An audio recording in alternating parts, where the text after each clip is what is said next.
Imagine a single frayed wire on an abandoned metal transmission tower. It's, just swaying in the wind, and it throws off a spark no larger than a firefly. Now count to 12. Just 12 seconds. Right. 1, 2, and by the time you reach 12, that tiny spark has triggered a chain reaction that will ultimately vaporize 9,000 buildings, kill 19 people, and cost hundreds of millions of dollars. It's terrifying math. It really is. Today, we are looking at the terrifying math of ripple effects. Welcome to our deep dive.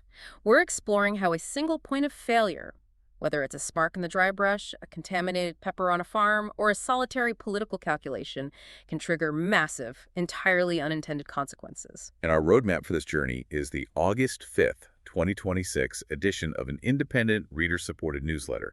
It's called The Morning Six-Pack, written by Bill Davis. Yeah, it's a great source. It really is. It gives us this fascinating cross-section of current events that take us from local utilities all the way to the lunar surface. But before we get into it, I need to take a second to speak directly to you, the listener. Since some of today's topics involve highly politically charged commentary from the newsletter's author, touching on both left-wing and right-wing figures, we want to make something very clear to you. We are not taking sides. Our goal is simply to unpack the ideas and viewpoints contained in the original source material, not to endorse them. Exactly. We are just here to analyze the mechanics of these events. Right. So with that understood, okay, let's unpack this. Starting with that spark I mentioned, the most literal chain reaction you can possibly imagine. The Eaton Fire. Yeah. The Los Angeles County Fire Department just released the findings from their 18-month investigation into the January 2025 Eaton Fire. And the scale, the destruction is just staggering when you see the final numbers. I mean, 19 people dead. Yeah. 9,400 structures completely destroyed, over 14,000 acres burned. And for a year and a half, people wondered if it was arson or, I don't know, maybe a lightning strike. But the official cause, electrical arcing from a single out-of-service Southern California Edison transmission tower. Which is just wild to think about. It is. And it brings us to the mechanics of how a disaster like this actually unfolds. Arcing happens when electricity essentially jumps through the air between a conductor and another object. Like a static shock, but massive. Right, exactly. And in this case, it was likely compromised infrastructure due to age and wind. According to the investigators' final report, burning material fell from that arcing tower directly into the dry vegetation below. And here's the part that gets me. From the moment that molten material was seen falling to the exact moment the fuel bed fully ignited, it took just 12 seconds. Just 12 seconds. You can't even open your car door and start the engine in 12 seconds, and that was all it took to unleash a catastrophe that Southern California Edison has already paid out over $314 million in survivor compensation for. It's a massive financial and human toll. It is. But here is where I struggle with how we are processing this information.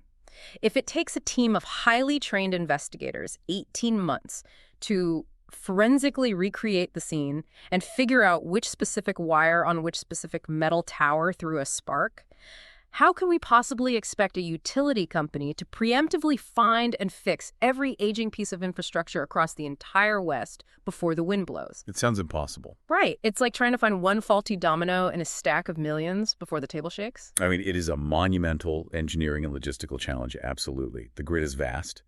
But if you look at the broader context, this is exactly why this specific report matters so much right now. Because of the current fires. Yes. The West is currently in the grip of a massive wildfire crisis.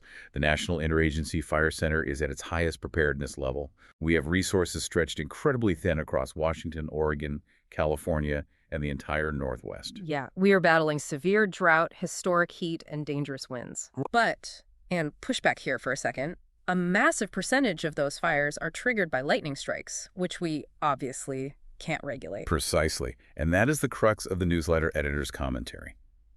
We cannot control the weather, but we can control how aggressively we manage the man-made risks that turn those weather conditions into catastrophes. I see. Utility companies are heavily regulated monopolies in many cases. Yet, the editor argues, there seems to be absolutely no regulatory appetite to legally compel these companies to fundamentally overhaul their infrastructure. So we just keep acting completely shocked when the exact same aging equipment fails in the exact same way, sparking the exact same kind of fire. Exactly. So we have this highly visible physical grid of wires that we know is failing, But there is another, entirely invisible grid we rely on every single day that is just as vulnerable to a single point of failure. I'm talking about the biological supply chain that feeds us. Oh, right. We are currently watching a Salmonella outbreak that has sickened at least 110 people in Minnesota. Right. But the fascinating part is that the individual restaurants where these people ate are not the actual source of the pathogen. Think about your own lunch for a second. Just how many thousands of miles did those ingredients travel? And how many times did they change hands before they hit your plate? This is a lot of stops. In the case of this Minnesota outbreak, the common thread is a bad batch of jalapeños. The FDA opened an investigation on July 22nd. They discovered that 90% of the infected patients had eaten these jalapeños at Chipotle and a few other local restaurants. Right, so it wasn't just one kitchen. Exactly. Chipotle realized the peppers came from a common lot shared by multiple food service operators, pulled them immediately, and switched to entirely different growers. What's fascinating here is the mechanism of modern agricultural distribution and how it differs wildly from Chipotle's past issues.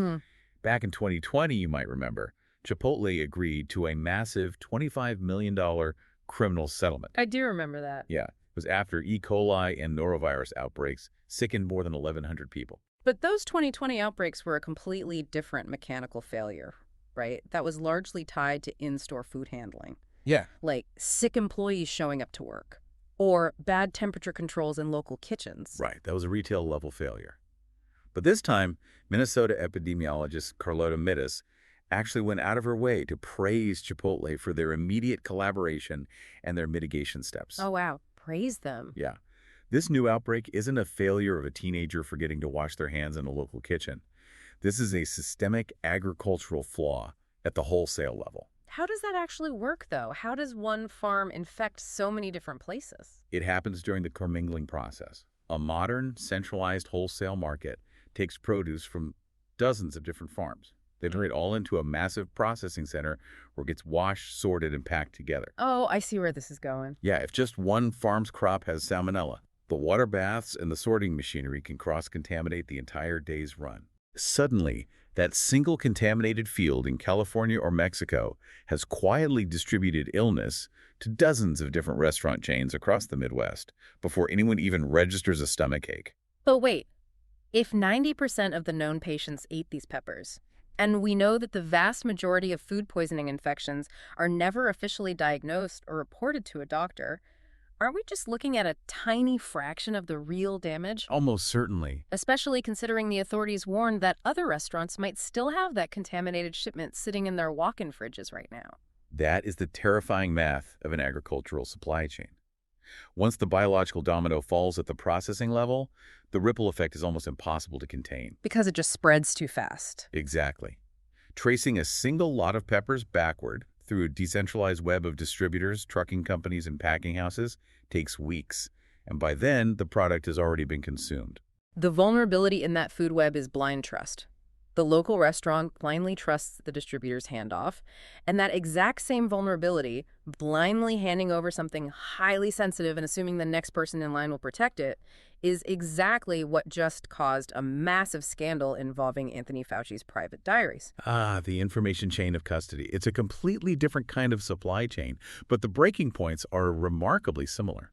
This story is wild. So Senator Rand Paul's office recently released over 1,600 pages of Anthony Fauci's personal diaries and schedule. Over 1,000 pages. Yeah, 1,600. They got these documents from the Department of Health and Human Services through an oversight request, and then they posted them online ahead of Fauci's Senate testimony. But they posted them without full redactions. And the collateral damage from that lack of redaction has been severe. According to the digital news outlet Noticias, the release exposed the names, diagnoses, and detailed medical histories of more than 20 private citizens. That is a massive breach. We're talking about highly sensitive health data, cancer diagnoses, HIV status, and even Ebola cases, all just sitting there on the internet. Some of these files were explicitly marked confidential by Fauci himself. But wait. If HHS handed these over voluntarily to a Senate office, meaning they weren't complying with the strict, legally binding subpoena, doesn't that completely sever the chain of liability? It definitely complicates it. It's like leaving your car running with the doors unlocked and then trying to sue the person who drove it away. Can these victims even do anything about this? That is the exact legal gray area that privacy experts are tearing their hair out over right now. HHS is arguing that they simply provided the documents as part of routine congressional oversight and that they weren't involved in the actual publication. Wow. Yeah, and Senator Paul's office isn't commenting on the redaction failure. So you have a situation where the government's own oversight powers effectively act as a shield against accountability for a massive privacy breach. One of the victims, Leslie Edelman, whose medical information was exposed, gave this blistering quote to Notice. She said, "What this administration does with information is selective, it is unconstitutional, and truly disappointing." It's hard to blame her for being angry. Not at all. And the author of the newsletter makes a highly polarized argument here, which, again, we are looking at purely to understand the political ecosystem, not to endorse it. Right. The author claims that the GOP has heavily redacted the Epstein files for years to protect powerful individuals, yet failed to apply that same standard of care to the private medical records of everyday citizens in Fauci's files. Regardless of the political motivations behind the data dump, it perfectly illustrates how quickly private trauma becomes collateral damage when it's weaponized in the public sphere. Which brings us to a congressman who is actively forcing his own private trauma into the public sphere, creating an entirely different kind of ripple effect. You're talking about Ohio Republican Representative Max Miller. Yes. The bipartisan House Ethics Committee has officially opened an investigation into Miller over allegations of domestic abuse and illegal drug use. And the details coming out of the court filings from his ex-wife, Emily Moreno, in their custody dispute are incredibly severe. The filings accuse Miller of throwing hot water on her, pushing her into a wall, holding a gun to her head, and fracturing their young daughter's collarbone. Awful stuff. But Miller's defense strategy here is what really caught my eye. He denies all the abuse. He claims the hot water incident was just horseplay with a kitchen sink sprayer. Horseplay. Yeah.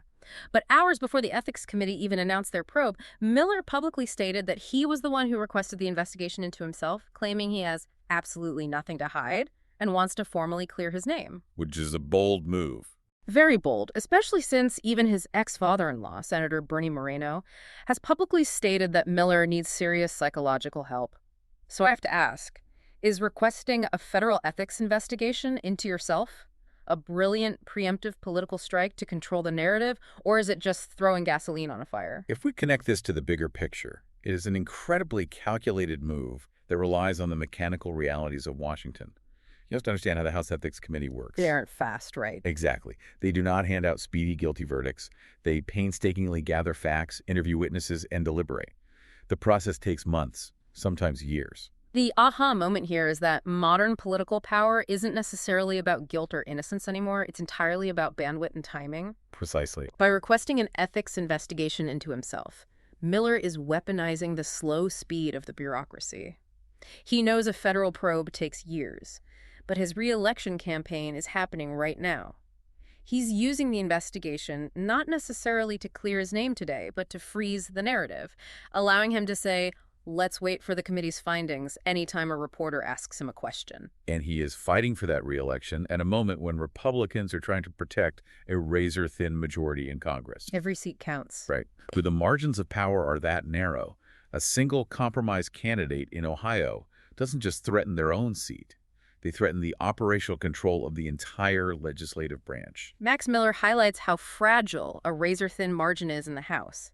But that exact same razor-thin math is about to dictate the future of the entire United States Justice Department. Which brings us to the confirmation battle over Todd Blanche for Attorney General. Senator Susan Collins of Maine has officially announced she is opposing Blanche's nomination. And she didn't pull any punches. No, she called him a capable lawyer. But she fundamentally believes his past actions have actively eroded the independence of the Justice Department. And she brought receipts. She specifically pointed to his role in the Trump IRS settlement, which included an audit shield for the president's family.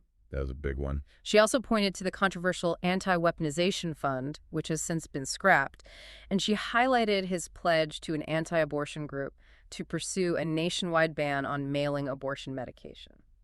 Let's break down the mechanics of the Senate math here, because the math is the only thing that actually determines the outcome. Blanche barely advanced out of the Judiciary Committee. It was a 12-10 vote. Just barely. Yeah, he only secured that narrow victory by assuring Senators Cornyn and Tillis that the weaponization fund was permanently ended. Even though Senator Blumenthal publicly called those assurances in the documents, Blanche provided a complete sham and a fraud on the Congress. Right, the committee was highly contentious. Wow. So Blanche goes to the full Senate, where Republicans currently hold a 53-47 majority. Okay, so a decent cushion. Normally, yes. But Mitch McConnell is absent for medical reasons. That immediately changes the working reality on the floor to 52-47. Oh, right. With Susan Collins voting no, the margin shrinks to 51-48. And Senators Lisa Murkowski and Bill Cassidy are currently undecided. So what does this all mean for the DOJ? It means that if Murkowski and Cassidy join Collins, Blanche's nomination is finished. In a system built for 100 voices, the fate of the nation's top law enforcement official now rests entirely on the personal political calculations of two individual senators. That is incredible. Susan Collins has built her entire career on carefully picking moments to cross party lines. Whether her moderate colleagues decide her rationale provides them with enough political cover to follow her lead will dictate who runs the Justice Department. And the newsletter editor offers a very blunt assessment of why this confirmation fight is so intense. He asserts that Todd Blanche is the key DOJ official protecting Donald Trump from the release of those Epstein files we mentioned earlier, suggesting that's the real unspoken motivation behind pushing his nomination through. Right. Again, we are neutrally reporting the newsletter's claims without taking a position on them, but it highlights just how much political capital is riding on a single point of failure in the Senate. We've spent this entire time looking at terrestrial politics, earthly supply chains, and local power grids. But the concept of ripple effects and exported consequences doesn't stop at the edge of the atmosphere. Here's where it gets really interesting, because we are officially exporting our inability to manage consequences off-world. We really are. Right now, there is a discarded 4-ton SpaceX Falcon 9 upper stage rocket drifting through space. It's been out there for over a year after successfully delivering 2 lunar landers. It ran out of fuel, and now, based on orbital mechanics, it is on a collision course to smash directly into the moon at roughly 5,400 miles per hour. It's going to hit with enough kinetic energy to carve out a crater nearly 90 feet across, throwing up a debris cloud massive enough to be observed through telescopes back here on Earth. We're acting like the universe's worst roommates. We have completely trashed the apartment, meaning Earth, with all our lower orbit space junk. And instead of developing a sustainable disposal mechanism, we are just launching our 4-ton garbage bags out into the pristine hallway of the lunar surface. It is a striking image. But interestingly, scientists are actually trying to extract some value out of this systemic failure. Finding a silver lining. Yeah. Researcher Benjamin Fernando noted that they're going to use this uncontrolled crash to study the impact flash and the resulting seismic effects on the moon's surface. Because they have to prep for future lunar infrastructure, right? Exactly. This raises an important question about the reality of the modern space race. NASA's Artemis program is actively aiming to establish a permanent, sustained human presence on the moon. A moon base. Yes. The United States, China, private corporations, they're all sending immense amounts of hardware. If a 4-ton piece of metal slamming into the lunar surface at 5,400 miles per hour becomes a routine, accepted occurrence just because mission ended, what does that do to the safety parameters of a permanent moon base? The newsletter editor is incredibly cynical about our ability to fix this. He predicts we will never learn to clean up after ourselves. I can see why you think that. Yeah, he points out that we spent decades wringing our hands over the dangers of space junk in Earth's orbit, and now we're just exporting the exact same problem 238,000 miles away because it's cheaper than solving it. And from an engineering perspective, he is highlighting a vital truth.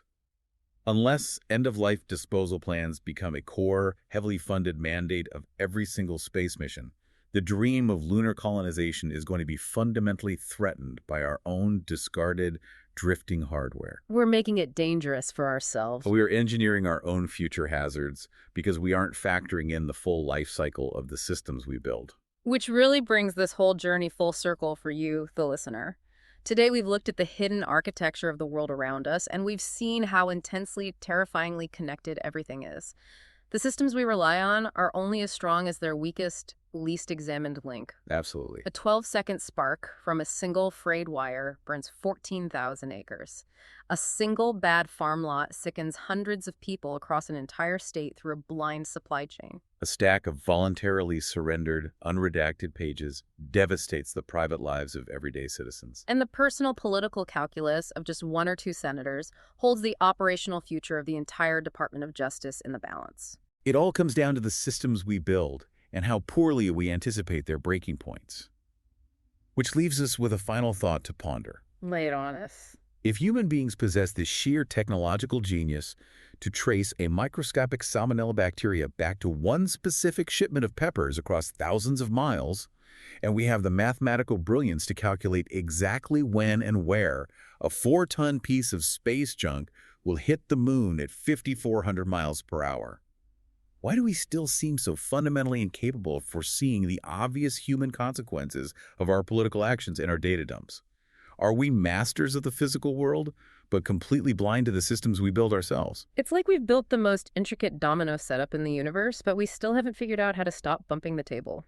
Thank you for joining us on this deep dive. We'll see you next time.